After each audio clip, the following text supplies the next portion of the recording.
আজি বনালোঁ মই পনীৰ একেবাৰে কম উপকৰণ আৰু সহজ পদ্ধতিৰে যি খাবলৈ যথেষ্ট সোৱাদ লগা আৰু বনাবলৈ অতি সহজ। তাৰ বাবে মই লৈছোঁ এয়া মচুৰ দাইল অকণমান আৰু দি দিছোঁ এটা কাটি লোৱা আলু আৰু জোখমতে অকণমান পানী দি এটা চিটি লগাই ল'লোঁ। আৰু আনফালে মই দুটা বিলাহী আৰু এটা ডাঙৰ চাইজৰ পিঁয়াজ এনেদৰে গ্ৰেটাৰত গ্ৰেট কৰি ল'লোঁ আৰু এটা জলকীয়া দিছোঁ। যিহেতু মোৰ ছোৱালীজনীয়ে জলকীয়া খাব নোৱাৰে, এতিয়া যথেষ্ট সৰু হৈ আছে।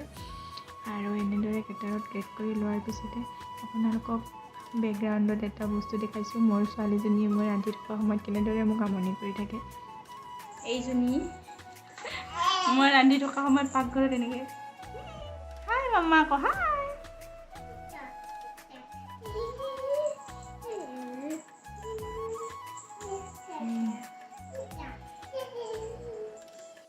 খেলি থাকা দেই মাম্মা, মই ভাত বনাওঁ দেই। আৰু আনফালে কেৰাহী এটা গৰম হ'বলৈ দিলোঁ। তাত দিলোঁ জোখমতে মিঠাতেল আৰু এতিয়া মই পনীৰখিনি প্ৰথমতে অকণমান ৰঙচুৱাকৈ ভাজি ল'ম। আৰু মই তেলতে দি দিছোঁ অকণমান নিমখ। নিমখখিনি দিলে কি হয়, কেতিয়াবা পনীৰখিনি ভাজিলে তলত অকণমান লাগি ধৰে ন।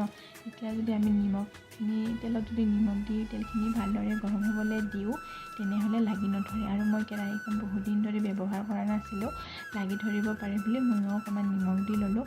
আৰু ধুনীয়াকৈ পনীৰখিনি মই ৰঙচুৱাকৈ ভাজি ল'লোঁ আৰু অকণমানো তলত লাগি নাই ধৰা। আৰু এয়া ভাজি হৈ গ'ল।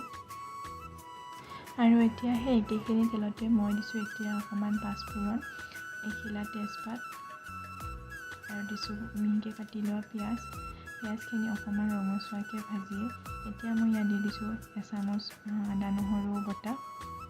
গোটেইখিনি ভালদৰে লৰাই কেঁচা গোন্ধটো যোৱালৈকে অকণমান সময় ভাজি এতিয়া ইয়াত দি দিছোঁ জোখমতে হালধি গুড়ি আৰু হালধি গুড়িখিনি দি মিহলাই এতিয়া ইয়াত মই দি দিছোঁ বিলাহী আৰু পিঁয়াজৰ পেষ্টখিনি আৰু গোটেইখিনি ভালদৰে মই অকণমান দেৰি ভাজিম যেতিয়ালৈকে মছলাখিনিয়ে তেল এৰি নিদিয়ে। আৰু এয়া মছলাবোৰে তেল এৰি দিলে বিলাহীখিনি ধুনীয়াকৈ সিজি গ'ল। এতিয়া মই ভালদৰে অকণমান দেৰি লৰাইয়ে ইয়াত দি দিছোঁ মছলা দিছোঁ ইয়াতে জিৰা গুড়ি আৰু গৰম মছলা গুড়ি, অকণমান কাশ্মীৰী ৰেড চিলি পাউডাৰ গোটেইখিনি দি অকণমান ভালদৰে লৰাই লৈছোঁ।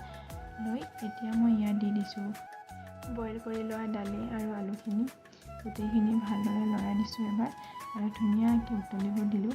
আৰু মই ইয়াত অকণমান এক্সট্ৰাকৈ পানীও দি দিলোঁ, যিহেতু অকণমান সময় উতলিব লাগিব সেইবাবে পানী অকণমানো দি দিলোঁ আৰু ধুনীয়াকৈ উতলিব দিলোঁ। উতলাত এতিয়া মই দি দিছোঁ ইয়াতে ভাজি থোৱা পনীৰখিনি। পনীৰখিনি ভালদৰে লৰাই অকণমান দেৰি 5 মিনিটমান সময় আৰু উতলিবলৈ দিলোঁ। দি ধুনীয়াকৈ ইয়াৰ ৰেডি হৈ গ'ল মোৰ আজিৰ পনীৰৰ ৰেচিপিটো। আৰু খাবলৈ যথেষ্ট সোৱাদ লগা, বনাবলৈ একদম ইজি আৰু কম সময়ৰ ভিতৰতে ৰেডি হৈ যায়। এতিয়া আজিৰ ভিডিঅ'টি ইমানতে শেষ কৰিছোঁ। ভিডিঅ'টি চাই কেনে পালে জনাবলৈ নাপাহৰিব। Bye bye.